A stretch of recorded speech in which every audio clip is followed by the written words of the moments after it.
I'm Bill Crum from News OK and the Oklahoman. I'm here today with Chief Bill City from the Oklahoma City Police Department. Chief City has been leading the Oklahoma City Police Department for 12 years in October and has been with the Oklahoma City Police Department for 38 years come this December. Welcome. Thanks for being with us today. Thanks for having me, Bill. We're going to talk about body cameras. The Oklahoma City Police Department is deploying body cameras. The first test began actually on Wednesday night. Correct. Which is September 2nd, for those who watch this later. And let's start at the beginning. What exactly is a body camera? Well, a body camera is basically, I mean, if you're familiar with a GoPro camera, which is, a lot of people are familiar with that, it's basically a small camera that that records things digitally and has an on and off switch for the officers. It's pretty simple as far as that goes. And they wear it on their lapel or shoulder? They can wear it. They can attach it to their shirt about in the middle of their chest. They can wear it on their actually on their shoulder, or they can actually wear it on their glasses. Okay. There's several different ways, and we're really testing. We're going to test all three different positions. Okay, yeah, and I understand that you're testing three different systems. Can you outline for us a little bit about how the department is going through the selection and field testing of the devices to settle on one that I understand will be deployed for a year-long pilot project? Correct. You know, you start the process, you know, with a request for proposal that goes out, so anybody that has the camera systems can actually put in their proposal and for the opportunity to be our chosen vendor for the product. So from that, we narrowed it down to three different vendors, and those three different vendors are going to be we're going to wear test those vendors for 30 days. Okay. We have officers that'll be wearing those cameras and going out in the field and taking calls, and we'll test and see how they work. Okay, and I understand eventually once you pick a vendor and a system, there's on the order of 550 or 600 officers who work in the field. You could get in that range, that number of cameras in the system. Correct. There could be as many as 500, 600, and at some point 700 once we add any new positions that we have. So it's majority of our police officers are in the field, and that's where the cameras are meant to be, and for those first responders. Okay. Now, Oklahoma City's never had dash cams. Has this technology leapfrogged dash cams? Well, yeah, that's a good way to put it. It has leapfrogged dash cams because you get more from a body cam because it follows the officer. The dash cam doesn't always follow the officer, it stays with the car. So wherever it's pointed in the car and whatever direction the car is going, it's great for pursuits, it's great for something that happens directly in front of the car, but that's not the totality of what officers end up doing. Mm-hmm. So the body camera is much more beneficial. What is a lot of talk about the various reasons to deploy body cameras, but what is the investigative value to law enforcement of having body cameras? You know, there are some investigative values. I mean, one that's very, very simple is that somebody can say something, they can incriminate themselves, they may say things that maybe later could be evidence used against them, either to convict them or some evidence to exonerate them. Will be recorded. Now that's if the camera's on. I mean, it might necessarily always be on, but if it is on and they make statements like that, then it can be used against them. The other thing the body camera does is it picks up a lot more than the naked eye. It actually picks up more than what the officer sees, which can be a huge benefit when you're looking at something and evaluating something. But it can also, you kind of have to educate, educate the public and really educate our staff, because the officer will make decisions without being able to take everything that camera sees into consideration. Right, the officer is going to make decisions based on what he sees. Based on what he sees. And he may not have that wide field of vision that the camera has got. Exactly. Yeah, that's interesting. Police community relations is the context within which body cameras have come up, especially a lot in the past year. Do they enhance police community relations, and if so, how? Well, I think as you can see now, body cameras, I mean, we've talked about body cameras in the past, and we knew that was going to come to fruition at some point. It was accelerated as a result of things that were happening across the country, like Ferguson. That process of having those cameras now, we've accelerated that to get cameras in play because, you know, the public feels like they need to have that. I think it needs to be more accountability from law enforcement. And I think it's a good thing, I really do. And I think that most officers think it's a good thing because most of your officers are out there doing what they think is right. And in most cases, those videos are going to help them prove that they were. So, but yeah, obviously, I mean, having those cameras helps build that trust. It makes the police more transparent. So I think that overall it will. It's not the total answer. You still have to do a lot of things. You have to do a lot of things within the community. You have to work with community leaders. You have to work on your policies and procedures to make sure that you're being fair in how you're policing the community.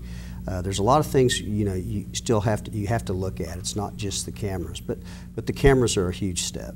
Okay, and they're part of a broader effort to maintain good relations between residents of the city and the police officers who serve them. Correct. How have community relations been with the police department historically in Oklahoma City? You know, we really historically we've had pretty good community relations. You know, I mean, there's been times where we've had particular incidents. We've had things that have been kind of an issue and a struggle and questioned by the community. But you know, we've always been able to work through those issues. I mean, and the key to that has really been to be open. I mean, our department historically has always been extremely open-minded about what we talk about, how we do our job, what our policies and procedures are. We've also been willing to look at those and make changes if necessary. I think that transparency, even though the cameras in many ways will make that us more transparent, I think the police department has always been that way, and either through the media or through meeting with community leaders, whether it's within the minority community or other. You know, we've always been pretty honest and willing to be accessible to leadership in the community. So, you know, you're always going to struggle with that. I mean, because there's going to be times because we're in the bad news business and things happen, and we're in the people business and bad things happen or that are unpredictable. So, but we have to work through those things, and we've always managed to do that. A lot of people wonder when they're going to get to see video or how they're going to get to see video. The legislature addressed issues around that. Do you feel like the guidelines that you've got now as you go into this project are sufficient to minimize controversy? Well, yeah, I mean, the important thing up front was to get the legislation changed, because the legislation, the open records legislation that they did the year before last basically addressed video car cameras. But there were so many dash cams, and so there was a lot of things that were not addressed in relationship to body-worn cameras. So I mean, I'm really kudos to the legislators for this is a tough subject. Open records is a very tough subject and can be controversial. You know, the Press Association here worked with us and helped support a lot of the things we wanted to do, which really helped us get that through the legislature. But it was just something that was being reasonable for both sides, and both the press and both law enforcement really, you know, so it was a good working relationship in trying to determine what's reasonable so that we can still do our job without compromising any investigation by the early release or premature release of information that may compromise those things. What are 2 or 3 key aspects of the guidelines as they stand now? Well, I mean, one of the key aspects is it still doesn't change that the videos are open record. They are. And that it doesn't change that. What it changes is it changes exactly at what point those would be open records. So law enforcement still has the ability, in some cases, if we've got ongoing investigations, to be able to not release something that may affect a witness's account or a defendant's account, something to that effect. Mm-hmm. So, I mean, the main thing is it's still open. Everything is still basically going to be open. And what the new legislation also does, it takes into account other legislation where it says juveniles are protected, information on juveniles. So, you know, the image of a juvenile can't be released. Mm-hmm. You know, sexual assault victims, medical. Medical. You know, those types of things are protected by state law, which now have been incorporated into, you know, what law enforcement, you know, has the ability to actually redact or at least scramble the images when having to release that information. And we've all got a smartphone in our pockets these days, it seems. And there'll be times when there is a critical incident, there's body cam video, but there's also other angles potentially taken by citizens. Have you taken that into account or done much thinking on that? Well, I mean, it's already there. I mean, people are already taking videos from all different you know, locations and different angles. So, you know, you're already dealing with that. And, you know, that kind of goes back to what the officer sees, because the officer doesn't necessarily make his decision based on what you may be videotaping over here from this side. I mean, he's seeing what he's seeing and making decisions from his angle. So that, you know, yeah, that's still, that can still be evidence. We still use video. People provide us videos all the time of events where we either use it in a criminal case or maybe use it administratively if the officer actually did do something wrong. The Fraternal Order of Police is the police union. The President, John George, brought up this week the question of supervision of video. And the way he put it was that the cameras should be used for critical incidents, not just to look over an individual officer's shoulder to see how he's performing, you know, throughout his 8-hour day. Right. What's your view on that, and where's that headed? Well, I mean, the FOP and management in developing the procedures have been working together. I mean, it's for the last 8 to 10 months, both sides have been working on the policies and procedures for the body-worn cameras. And I think it's good to mention that the FOP is, the way I understand it, officially 100% behind deploying body cameras. They are, and really the policy itself is basically that everybody agrees we're going to use body cameras. It's pretty simple. It's just in general we're going to use body cameras.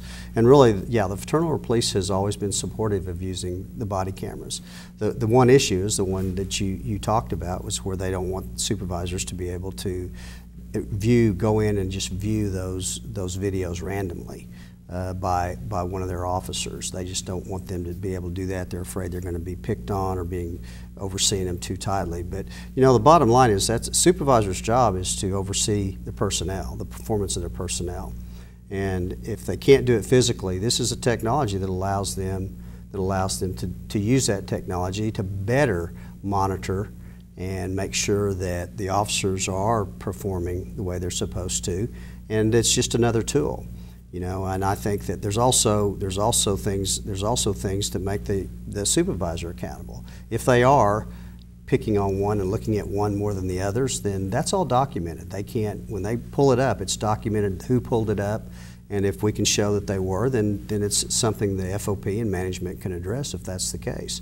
But overall, you know, the public has the right, in the open records law, the public has the right to see any video, which doesn't make much sense why supervisors shouldn't be allowed to see the video. Or the FOP, I guess. Or the FOP.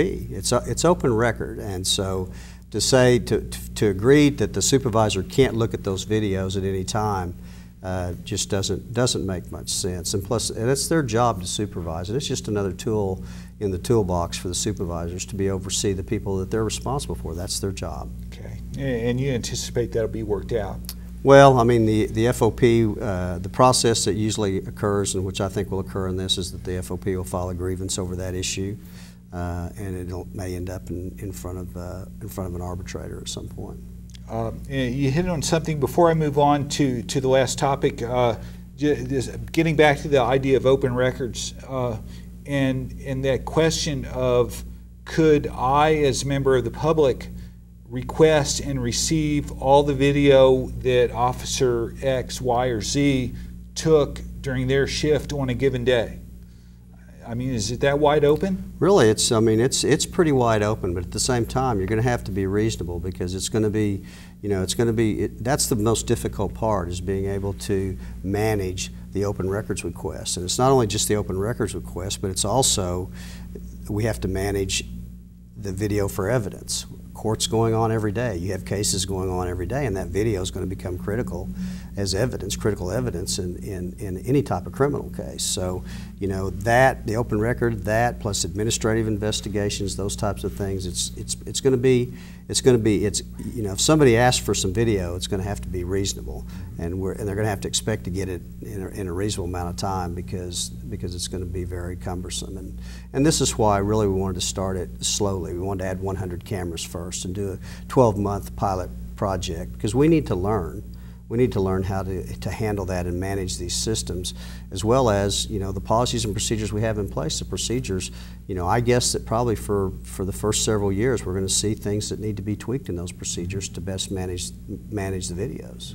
And I'm hearing from council members and from the FOP an appreciation of that approach, that measured approach. Right. I think a lot of agencies that really got into a lot of trouble is they may have ordered 300, 400, 500 cameras all at once. You know, it's somewhat of a knee-jerk reaction, and tried to get them out there, and they didn't have the proper policies and procedures in place, and they never had managed that before. And even in managing it, it's a new product. Even the people that are building the product are constantly coming up with better ways of managing that and storing that. The cost really is not. I mean, the cameras cost a lot of money, but the significant cost is going to be the storage. And so that storage is going to be something that, especially a major police department that takes as many calls as we do, that's very, very costly. And the people to manage it, you've gotten 4 new positions so far on the department just for this initiative. Correct. Switch gears real quickly, spike in incidents of violence directed at police in recent days, in the past week in Houston and in suburban Chicago. What's your thought about that? What are you thinking? What are you telling the police department? What would you like to tell the community? Well, I mean, you know, there's been a spike in several weeks, but overall for the year, it's not any higher than it was last year. I mean, as far as officers being killed in the line of duty, I think what's concerning is the ambushing of officers. I think you're probably seeing more of that, or you're hearing more of that, just because of what's going on, what the environment is, and the criticism of officers in many cases. So I think you know, there's a higher sense of awareness of those types of things. But you know, I mean, last year or several years ago, we had a peak in officers being killed in the line of duty. So, but I think you know, the officers are dealing with a lot more out there these days. I mean, the risks are much greater because there's just a lot more firearms. I mean, firearms are the greatest risk to the officers, and they're seeing a lot more firearms in the hands of all criminals. I mean, it used to be when I worked 30-something years ago, that's, you know, way back, you never saw a burglar carrying a gun.